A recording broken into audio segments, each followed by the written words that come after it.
अस्सलाम वालेकुम, welcome back to my YouTube channel drama serial Khwabnagar ki Shehzadi की आखिरकार लास्ट एपिसोड आने ही वाली है सैटरडे को। और इस ड्रामे का एंड कुछ इस तरह से होगा कि सेकंड लास्ट एपिसोड में तो साइम बार बार माफ़ियाँ मांगेगा मीरा से जाके कि तुम्हें गलत समझना और सहर पे अंधा एतमाद करना मेरी भूल थी और इस चक्कर में मेरी माँ का भी इंतकाल हो गया।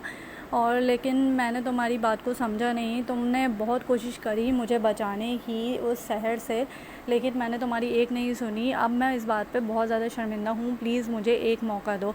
यहाँ तक कि साइम अपने घर वालों से भी रिक्वेस्ट करेगा कि मीरा को मेरे लिए मना लें, क्योंकि मैं अपनी गलती पे बहुत परेशान हूँ। मीरा सोच विचार में लगी हुई है। वो अपने बेटे हसन से भी पूछेगी कि अगर तुम अपने बाबा के साथ रहना चाहते हो तो बता दो, मैं कस्टडी का ये केस विथड्रॉ करने के लिए तैयार हूँ।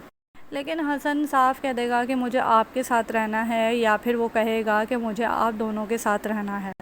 लेकिन दूसरी जानिब भी हसन अपने अब्बू को भी कह चुका था, यानी अपने बाबा को भी कह चुका था कि मैं एक तो सहर को कभी माफ़ नहीं करूँगा और आपको भी कभी माफ़ नहीं करूँगा, क्योंकि उसको सब कुछ याद है कि इसके बाबा ने उस सहर के साथ मिलके इन लोगों के साथ क्या कुछ नहीं किया।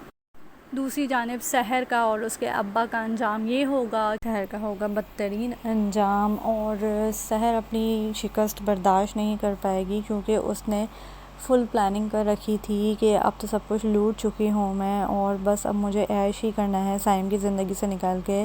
और वो जगह जगह बचती भी जा रही थी अपनी अच्छी किस्मत की वजह से, लेकिन जब उसे हार हुई तो वो जेल में भी बिल्कुल सुधरी नहीं थी। और यही वो वक्त था कि वो अपनी हार तस्लीम नहीं कर पाई और अपना ज़हनी तवाज़ुन खो बैठेगी, क्योंकि वो ना तो मीरा से माफ़ी मांगने के लिए तैयार थी और ना ही अपने आप को बदलने के लिए तैयार थी।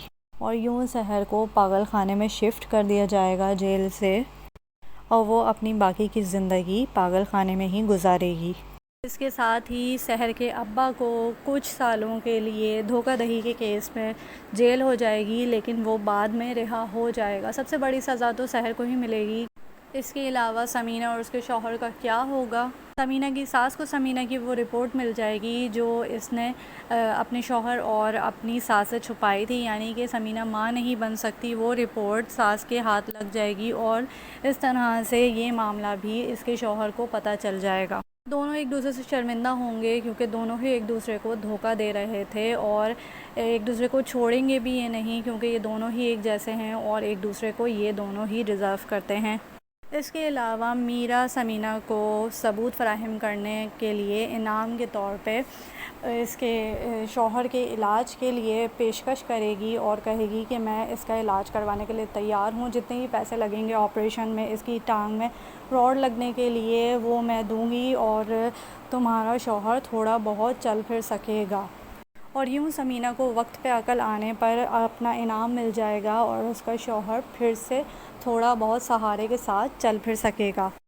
दूसरी जानिब मीरा साइम के बार बार माफ़ी मांगने पर और साइम के घर वालों के रिक्वेस्ट करने के ऊपर भी बहुत सोच विचार करेगी, लेकिन वो साइम को माफ़ नहीं कर पाएगी और वो उससे खुला लेके ही रहेगी और यूँ इन दोनों का रिश्ता ख़त्म हो जाएगा, क्योंकि इतना कुछ हो चुका है कि ये दोनों आप एक छत के नीचे नहीं रह सकेंगे। तो ये थी सेकंड लास्ट और लास्ट एपिसोड की कहानी। और अगर आपको लगता है कि ये एंड अच्छा नहीं है, सहर के साथ और भी कुछ होना चाहिए था, तो मुझे कमेंट सेक्शन में ज़रूर बताइएगा। और अगर ये एंड बिल्कुल परफेक्ट होगा तो भी मुझे कमेंट सेक्शन में ज़रूर बताइएगा और मेरे चैनल को ज़रूर सब्सक्राइब कीजिएगा और इस वीडियो को भी लाइक कीजिएगा। Thank you. अल्लाह हाफ़िज़।